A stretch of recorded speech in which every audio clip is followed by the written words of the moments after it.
Good morning, everyone. Thank you for getting up so early to see me. I am Ne0nRa1n. This is actually not Julian. This is Joe Grand, the amazing one and only Joe Grand. You see, as usual with DEF CON, there always comes some problems. My biofeedback device is actually being held at customs because heart rate monitors equal terrorism. So I actually do not have the device today to be able to show you BioTetris. And unfortunately, without the heart rate monitor, BioTetris is kind of just Tetris. So if you wanted to get up and walk out the door, I entirely understand because I do not have my demo. I can tell you how super cool it is, and it's so cool. And if I can get the device, they say it's supposed to be coming at some point before the end of con. I will try to put up flyers or something and say, please come play BioTetris with me. But I don't have the device, so there will not be a demo. So don't throw stuff at me. Please don't hate me. It's not my fault. But there is a link to the source code, right? We do have the source code. We do have that. Unfortunately, we don't have the device to show you, but I do have the source code, and I can explain the device and stuff that we were using. So is it okay if I go on? Are you guys okay with that? There's still really cool information here. So yeah, I wasn't going to speak, but Joe was like, and I'm sure you guys all know Joe Grand. He designed those amazing badges you're wearing, everybody. I'm lucky enough to be able to call him my friend. So when I told him that I wasn't going to speak because I didn't have the device, he was like, you're speaking if I have to be there. So you guys get to see a special surprise performance from Joe. Nobody really knows he's here right now, except for you guys. So you guys be like, yeah, I totally got to see Joe Grand, suckers. And I'm going to just go along with the slides that Julian wrote and try to make stuff up. Yeah, basically, we're going to do a little dance, and hopefully you guys will like that. So basically, that's what we're going to do. Hopefully for next year, I will be able to have it or something. So I'm so sorry. I'm so sorry I'm Canadian. I'm so sorry. Because if we didn't have it, like if I would have been from this country, it probably wouldn't have been half the amount of problems. I'm Canadian. I have to apologize for being Canadian. We love you anyway. Thank you. So I guess I will at least tell you about the human brain, right? So we can totally start with that. Thank you. So I will tell you about how I got into. Everyone always says, "How on earth did you get into neuroscience?" And it's a very, very good question because I don't know if you notice I don't look like the average scientist. What happened is I actually have an anxiety disorder that is not treated by chemicals. There's no pharmaceuticals that can help me, so you can only imagine how scared to death I am of you guys right now. So what happened is being born and bred a hacker and a do-it-yourselfer, what I said was, well, I don't need you. I will come up with a way to figure out how to fix myself. And that's basically how I started out doing this, and I'm, as far as I know, the only person at DEF CON that's silly enough to actually go this way. I have no education because I have an anxiety disorder. I can't go to school, and I have not held down a job for a long period of time. But I have come up with a lot of super cool things because I have a lot of time on my hands. So hopefully you'll still consider it cool, even though we're missing the most essential part of my talk. So basically what we're going to go through is we're going to go through the Brain 101, the video game myths, the history of game peripherals, which I'm really excited about that Joe is doing it, because if I was doing it, I'd be totally screwed, but Joe remembers all this as well. As older, old guard, that's the thing about being old guard, you're old. I'm not that old. Sometimes I feel that way, though. So then we'll quickly go through industry current trends and the proposal, and I don't have the demonstration. So this is your Brain 101, or all the stuff you forgot from psych class. So let's face it, unless you're really into neuroscience, learning about the human brain can be a complete and utter bore. So what I decided to do this year is I'm just going to simplify everything. We're going to throw away all the jargon. We're going to throw away all the diagrams. We're going to forget about all those kooky Latin names because people have explained to me they just don't find that fun. So we're going to cover all the questions that a lot of people come up and they ask me about the brain, and there are quite a few. So this will be your FAQ on the human brain, that wild and crazy organ, your own personal 3-pound universe. So what is the brain? So on an elemental level, the brain is a continuously changing collection of cells that are gathered together in one place to make it easier to communicate with each other. Neurons are the cells in the brain that allow you to do such things as think, move, feel, and sense things around you. Neurons pass information to each other using electrical and chemical signals. The amount of cells in your brain can be a sprinkling, like you'll find in simple vertebrae, or found in the billions, as in the human brain. How are memories stored in the human brain? Understanding how memories are stored is an essential step in understanding ourselves. What we call memory is simply the way we store and recall things we've experienced with our bodies. Your memory is your brain filing system, but we are so much more than a huge collection of sensation and images and words. Our brain holds everything we've learned, but because experiences can be so varied from one person to another, it's our memories that give our life cohesion, and it's what truly makes us unique.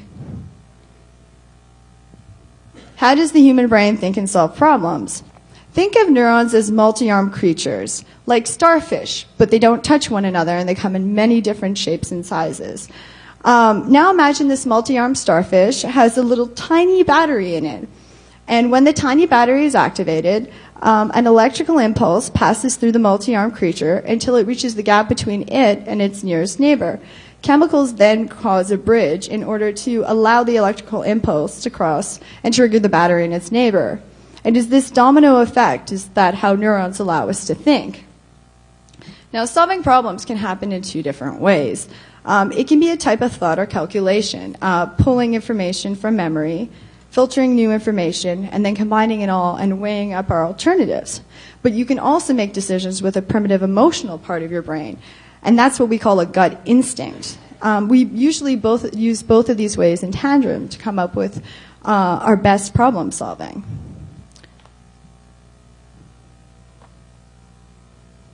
I'm so nervous.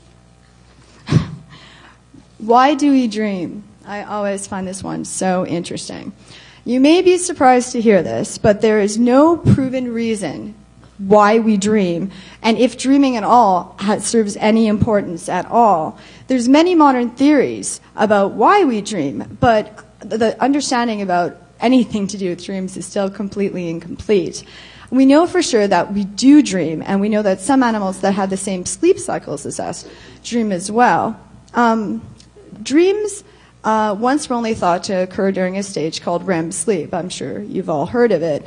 But we now know that they also occur at a lesser extent in non-REM sleep as well.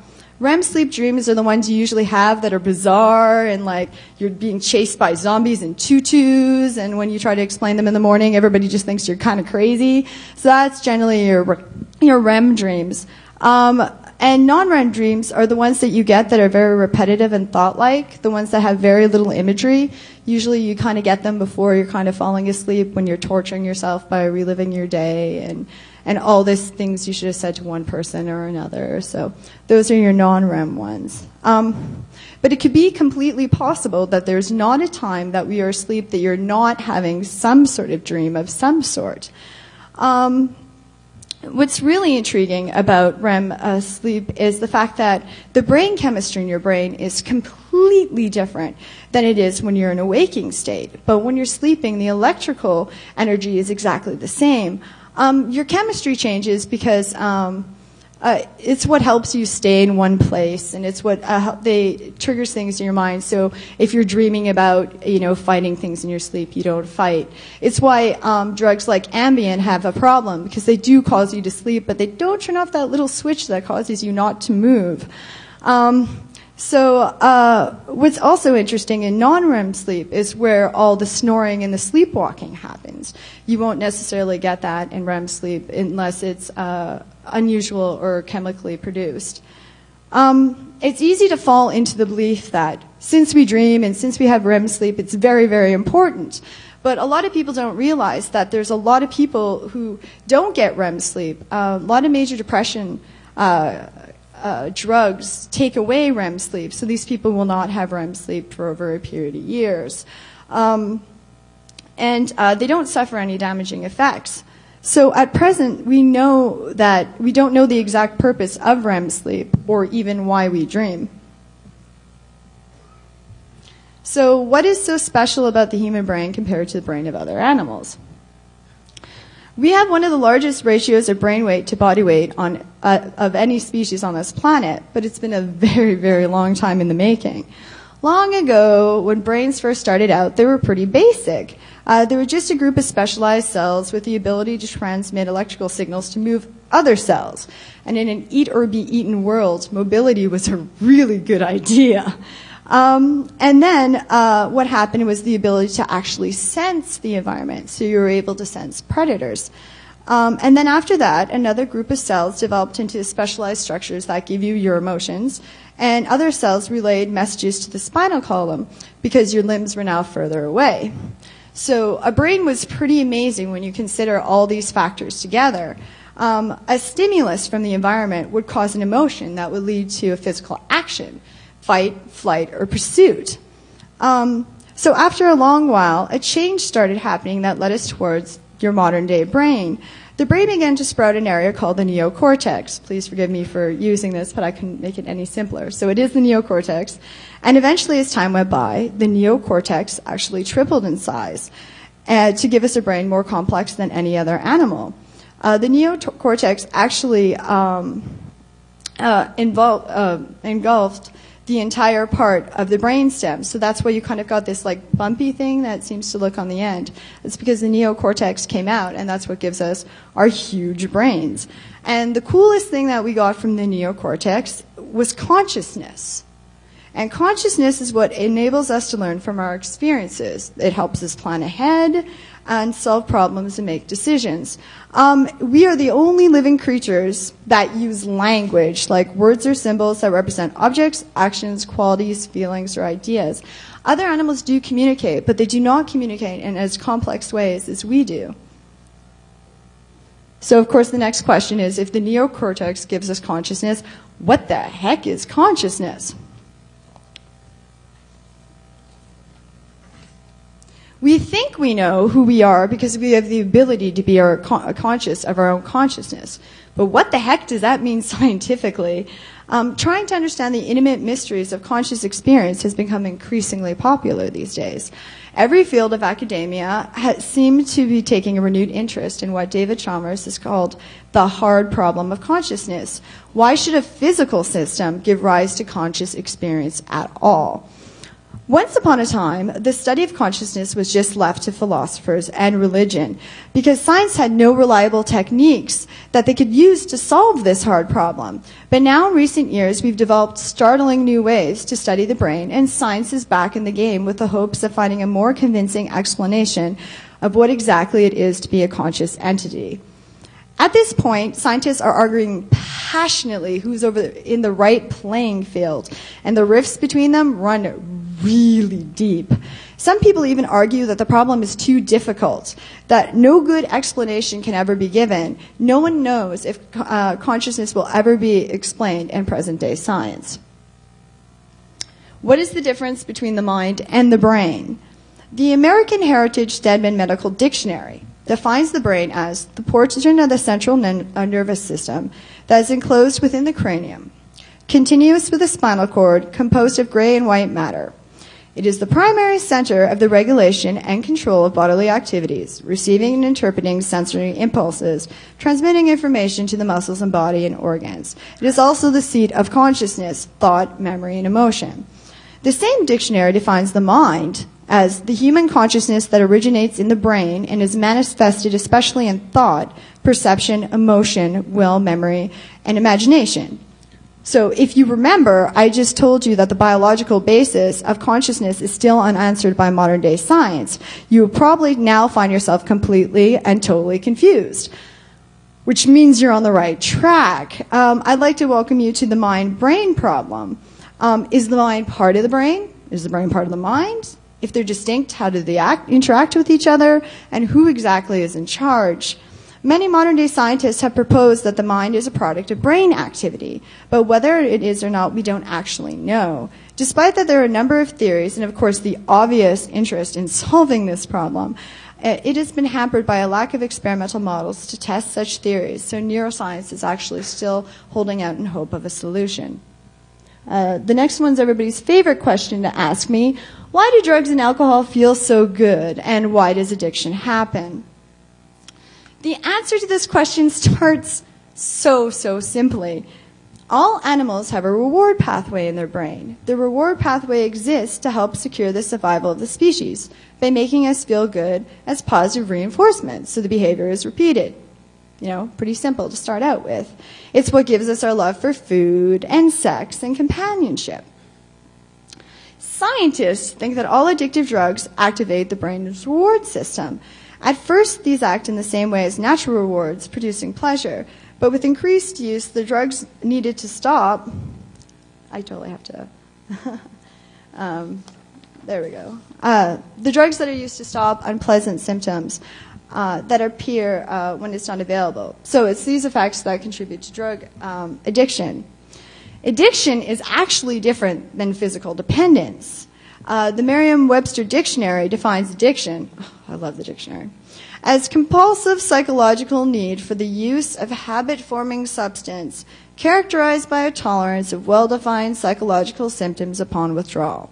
The same dictionary also uses the broad entry that you've probably heard of that defines addiction as persistent compulsive use of the substance known by the user to be physically, psychologically, and sociologically harmful.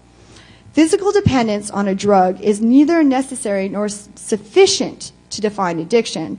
Where it gets tricky is that addiction and physical dependence often occur together. However, addiction can be present without physical dependence and vice versa. To make things even more complicated, not all drugs of abuse create dependency. And people can experience withdrawal symptoms from drugs that don't addict them or make them physically or psychologically dependent. Some drugs of abuse produce tolerance, and some don't. And not everyone that uses a drug of abuse will become addicted. So I'm sure you wonder, how does this all relate to video games? Repetition in learning is how we learn. I'm sure you guys had to write things out over and over again when you're in school to learn how to spell. And video games shine when it makes it fun to repeat a task. Practice may not make perfect, but it's quite possible that it will make permanent. If you repeat a task often enough, it will connect in your brain and it will become easier. Things that you expect that you'll never do, you can do if you just keep repeating it. But repeating things have a tendency to be really boring, and video games don't. So combining them both is the best way in order to come up with a learning device that we're not going to want to run away from. My computer. There we go. Now I'm going to move on to some video game myths, because a lot of people do ask me stuff about video games and scientific research on video games. So we're going to now move away from the human brain, and we're going to look back on a little bit of history. Rock and roll, comic books, films, and even novels have been blamed for corrupting the young and have been the subject of frequent controversy and censorship. With the majority of North America residents having at least one video game system in their home these days, the video game industry is now the latest phenomenon accused of sending society to hell in a handbasket. So I'm going to move on to cleaning up some of the misconceptions behind 5 of the most common myths about video games. Myth number 1, video games are mainly marketed towards children. And just like books, movies, and TV shows, video games are now created for a diverse audience of all ages. And the fact is that some are simply not intended for children. It's true that most American kids do play video games, but there's been a shift in the video game market as first generation of video game players have continued into adulthood, and they have now put aside their favorite pastime. Gaming technologies and graphics have become more realistic during the last years, and they make video games completely and continually appealing to the youth that grew up on them. Game designers and corporations are now redirecting their marketing strategy to an older and more mature audience with plush paychecks who are nostalgically looking to video games for relief from stress and boredom from day-to-day life. To date, 62% of the console market and 66% of the PC market is aged 18 or older. Myth number 2, children have become more violent since the introduction of video games. According to the U.S. Department of Justice, Bureau of Justice Statistics report in 2005, well, there's no real differences between 2004 and 2005 in the percentages of households experiencing any crime. Both violent and property crime declined between 1994 and 2005. U.S. households experiencing one or more crimes dropped from 25% in 1994 to 14% in 2005. The percentages declined each year between 1994 and 2001, before leveling off in 2002 through 2005. There are no year-to-year changes after 2001. I'm sure you're wondering, what does this mean in plain English? Well, during that 40-year low in violent crime, Wolfenstein was introduced in 1992. Quake was introduced in 1996, and even the bad boy himself, Grand Theft Auto, made its debut during that time in 1998. The children who would have been playing video games during that period of time are now of legal drinking age, and by statistics standards have grown into productive members of society. Myth number 3, violent video games make children more aggressive. I'm sure you guys have all heard this in the media news. Violent video games, aggressive, there's going to be a violent crime wave.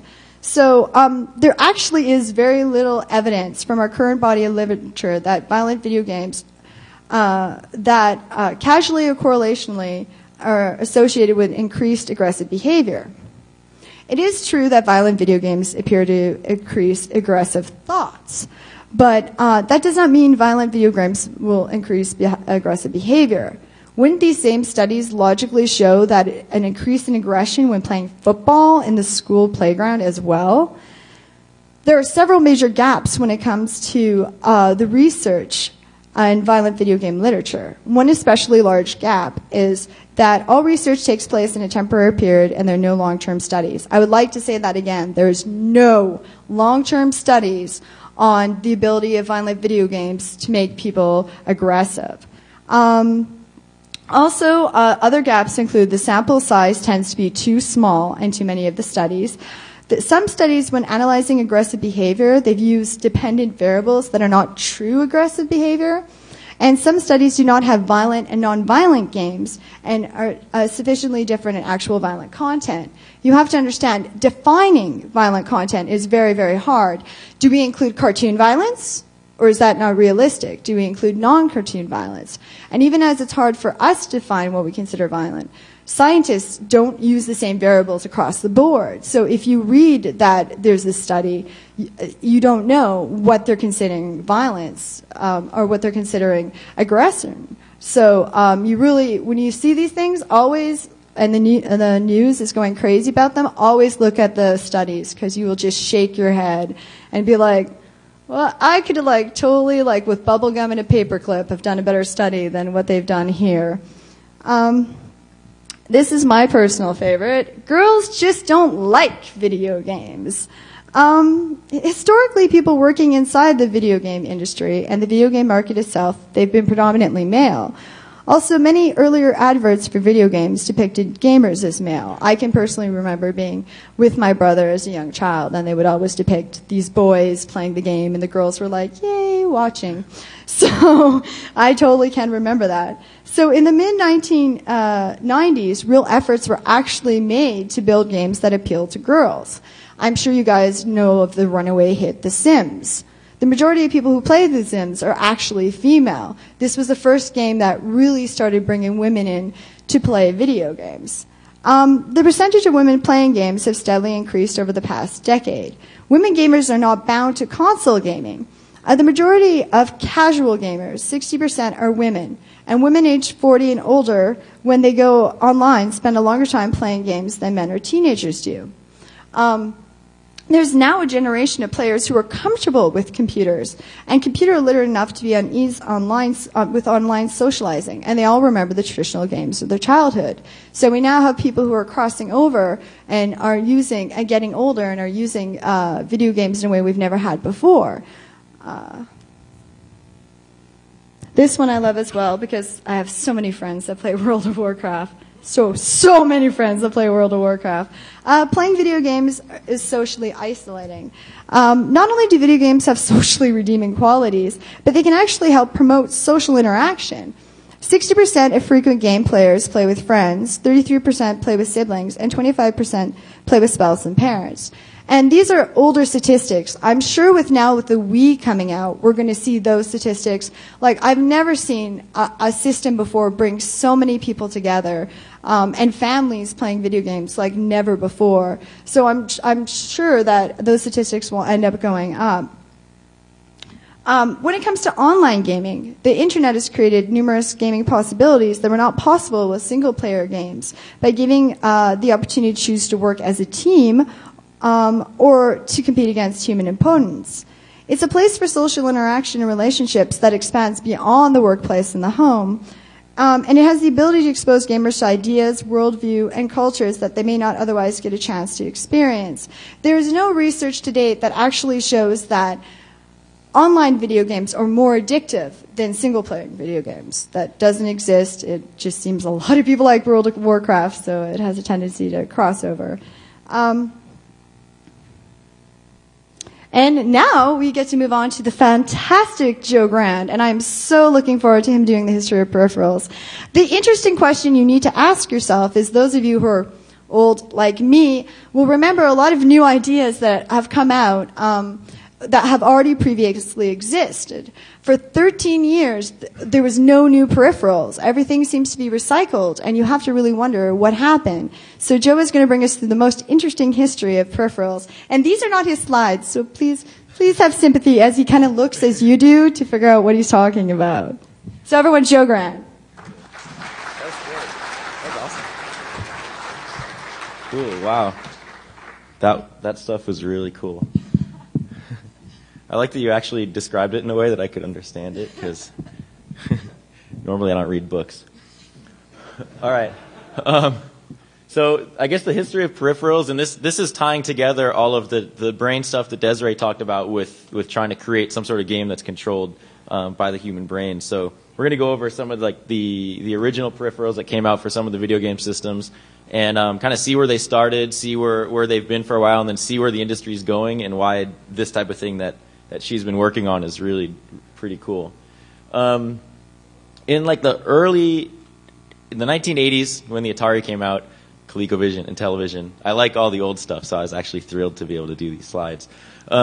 Basically, anything that came out was pretty innovative. We had, I'll show you in a few slides, but there's different types of joysticks, different types of controllers and interfaces, and because there wasn't really a video game industry before that, anything that came out was pretty cool. So we had all sorts of different games, all sorts of different gameplay.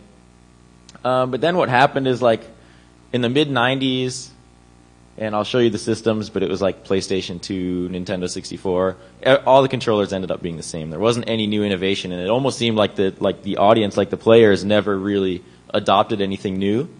Or maybe it was just that the publishers didn't want to spend the money to develop new stuff. And then we see, like, with the Wii and the popularity of DDR, there's some areas now that are pretty popular again. Like Samba de Amigo is something really cool. I think it was on the PS2, but I mean, where else would you be able to, like, dance around with the maracas and stuff? And that was fun. But so there's a lot of new stuff that ended up coming out, and it turns out that now there's the resurgence in some of the older stuff. So you see a lot of things that were once available in the early or late 80s, and early 80s, I guess, now coming out again for these newer systems, and it's a whole new generation of people. So everybody, well, maybe some of you guys remember the Atari. Cool. All right, so I'm not the only old one here. Oh, someone else remembers the Atari. Oh, the power button never works. All right. It's my wife. She always calls at the perfect time.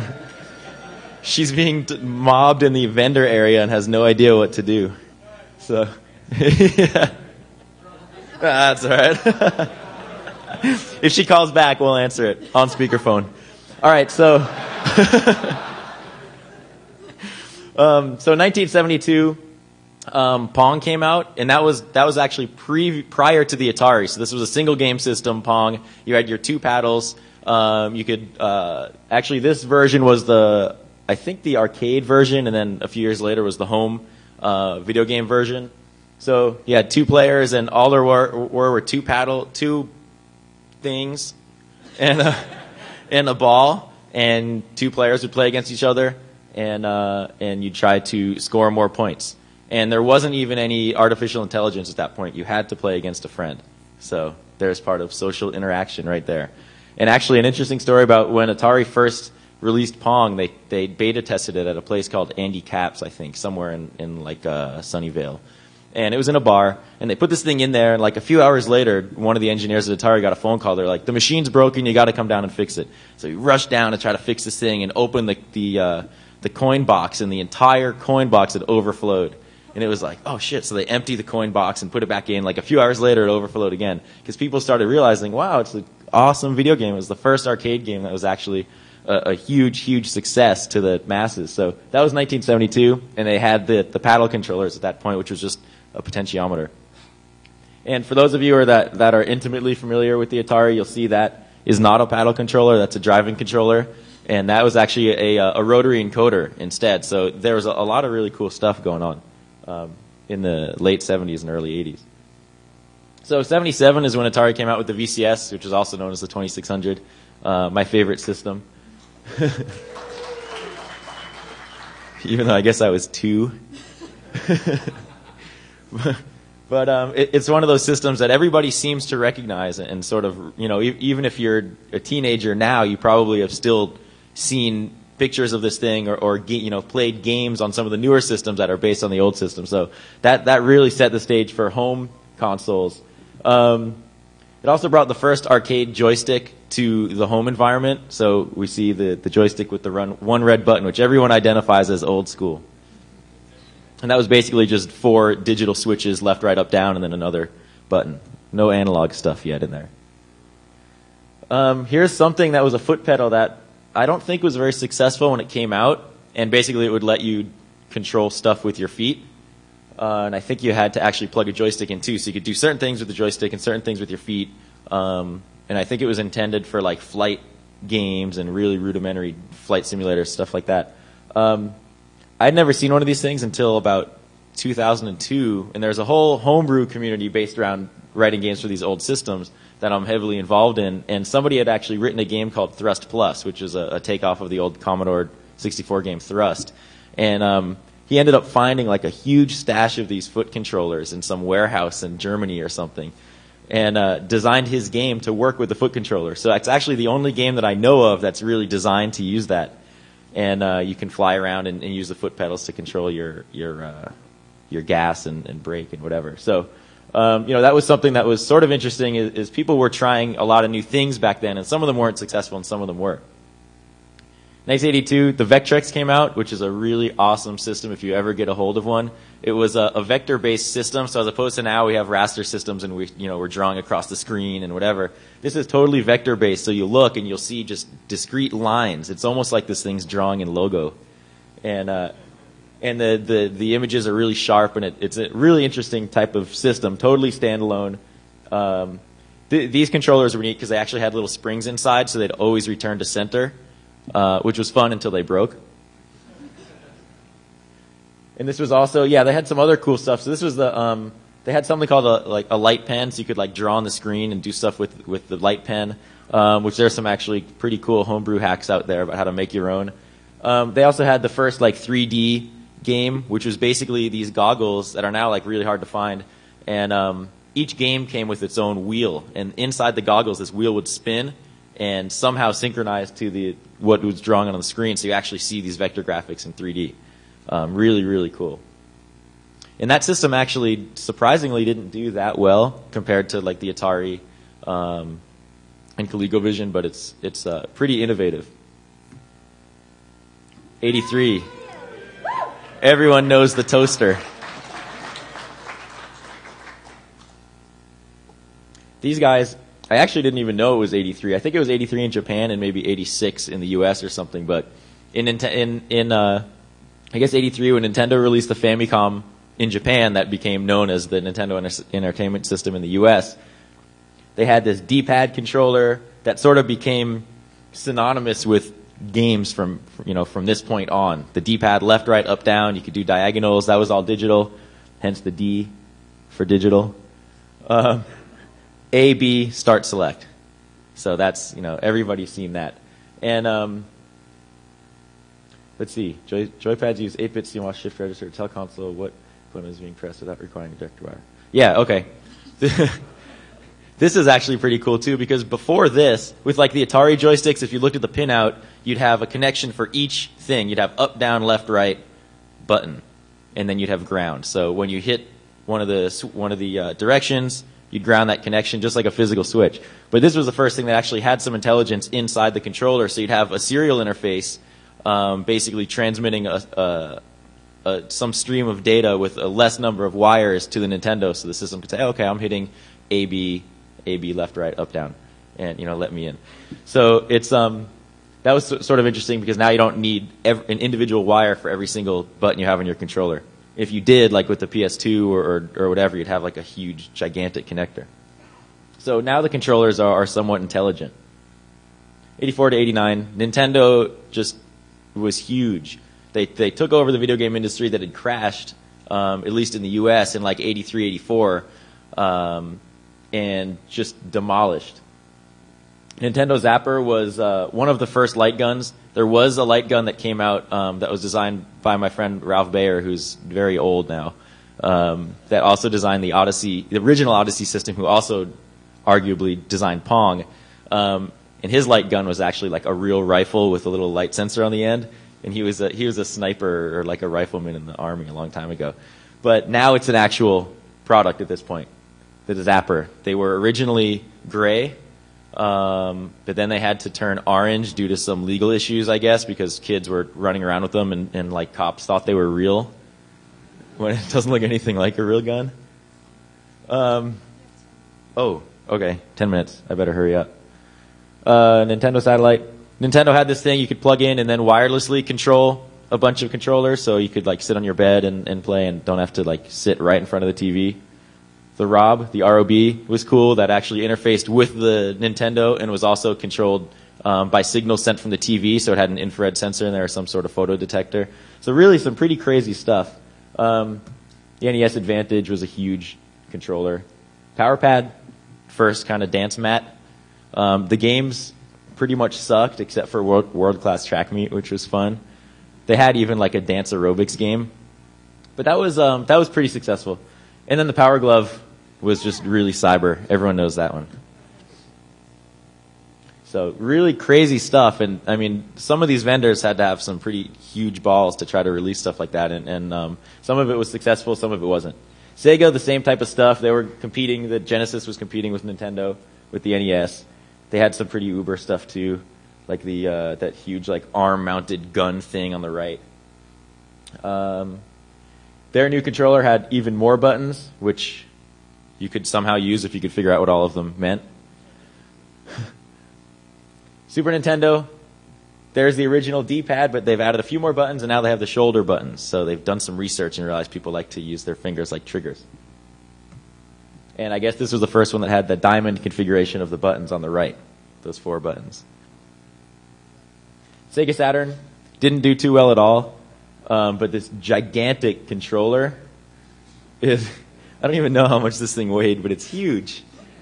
It's like, I think they skipped the ergonomic user interface test. But anyway, it's gigantic. And I guess this was the first thing that used an analog stick. So in the upper left, you can see it's 2 potentiometers that determine X and Y movement. So that was actually pretty innovative, even though the system itself didn't really do too well. 94, PS2. Or original PlayStation, now you have 2 analog controllers, a bunch of digital buttons, and then a bunch of the shoulder buttons as well. And you'll see this ends up being the standard for a little while. Here's a cool Nintendo 64 one. They had a microphone in their games. Okay. Now we're up to 2006, the PS3. The same looking thing that's been done since 1996. Oh my God, is this there? All right, I'm sorry, I have to do this. Hi, you're on speakerphone, and I'm giving a talk. What are you? I'm giving a talk. Everyone say hi. Hi. Well, we're out of kids. All right, tell everyone to go see some talks and come back later and buy some shirts. Okay, and somebody said that you were supposed to leave a bag for him. Oops. That was Romer, the guy that set up the vendor area. Tell him I'm sorry. Yeah, all right, bye.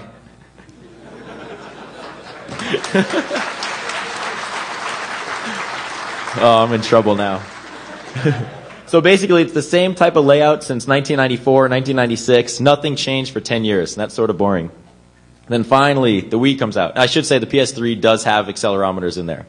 The Wii comes out. This thing, nobody thought it would be successful at all. It's a totally unique side controller, the nunchuck thing, and accelerometers inside, some infrared detectors, and a huge amount of games being developed for this system. And all of a sudden, people are like, wow, this thing's cool. We can, we don't have to just sit on our couch and just move the joystick around. So it's like this, yeah, this whole new generation of marketeers come up, and they're like, let's take advantage of these kids and make them exercise. So I think this is your slide. So I'm going to have to tell you this really quickly because we're almost out of time. In 2007, there will be an amazing new thing being introduced. They will be combining, and I've been waiting for this for 5 years, but they will be combining video games with actual EEG headsets. As you can see, she has on. We will have mine to video games. We will never, now if they can just bring toilets to the couch, we'll be perfect. But, so this will change video games forever. You guys, next year, nothing will be the same, ever again. So be aware that this is coming. I want to mention one thing with that is Atari actually tried to do a mind control system back in 1983 or something. Right, and that I was basically it didn't doing. work very well, and you sort of just had to wiggle your face to make it move. And they were trying to say it was this type of stuff, but it wasn't. And it didn't work, so maybe they'll do it right this time. Right, and Nintendo also came out in Japan with something called Bio Tetris, which is what I was going to show you. I actually thought it was an original idea, but Nintendo had trumped me again. So there actually is a thing called Tetris 64. So and it had a little earpiece. So back in the 80s, they were already doing this. So you really have to wonder what took them so long to get this all done. So basically, I'm going to have to skip really, really quick. Everything is going to get really, really kick-ass. That's basically what that is. And we'll have to skip all this because we're almost out. So basically, with the right video games, you can do amazing things. We will be able to treat ADD. We'll be able to help people with anxiety disorders. There's already people who have video games instead of biofeedback. It's called neurofeedback. So you totally are able to connect this all together. It will basically help us build ourselves into doing things we never thought before and becoming better humans and having a great time while we're doing it. So I'm going to just skip through everything. But basically what you're missing, what I was going to be doing is basically how the game worked is it's hooked up to your heart rate. And I created it because I'm a really anxious, high-strung person. So how it works is when you would play it, if we could be playing it, is that as you get more stressed out and you play Tetris, the more stressed out you get, the faster the pieces would fall. And the less stressed out you get, the slower the pieces would fall. So it was actually pretty awesome. And hopefully you guys will come back next year. And I will hopefully have it if America lets me. And, but there's going to be all sorts of crazy things happening. Like your brain, emotions, we actually did next year. You could emotionally control the game as well. If you got more stressed out and more angry, you would also be able to make the pieces go faster and slower. So the whole point would be in order to train yourself. A lot of people are surprised to find out that relaxation is actually something, this is why most people in North America have trouble with meditation. It's actually something that is learned. And if you are unable to recognize it, it can take a long time. Like meditation, it takes people a long time to be able to communicate with their bodies. That's why biofeedback exists in the first place. So you're able to have feedback to go, am I doing this right? Am I doing this right now? You know, so, and they've actually done a lot of things with biofeedback and meditation. I actually, in my quest to find out about how to deal with my anxiety, I actually stayed with Buddhist monks, and they were great. And they totally helped me with that as well, to understand the connection between the mind and the brain, as you guys learned as well, and how to work biofeedback as well. There's more slides that you won't have a chance to read. So basically, we did do a biofeedback game. We didn't get sued. It's actually called Brain Blocks. Brain Blocks, not Tetris. Please don't confuse the two. And there is a galvanic one as well. So just like what the Scientologists use, but less creepy. And much more fun. So as you approach an intense emotional state, things would get better. So please, I don't know if you guys can see that code. There is the FrozenNorth.net is where Julian works. He actually works in the video game industry and does educational software. So I don't know if you guys can read that. It's www.frozennorth.net. DEFCON 15 BioBlocks with an X, BIOBLOX.zip. Eventually, I'll also have all the links that I used to write my speech, because people always ask me for that, and they're a lot. Just be aware they're like 5 or 6 pages of links. So they will eventually be up there. My co-speaker actually was unable to come because of a family emergency, so I'm not sure when it'll be up, but it will, I promise, someday. So hopefully you guys will be able to see that too. And we are so, 1 minute, we are so out of time.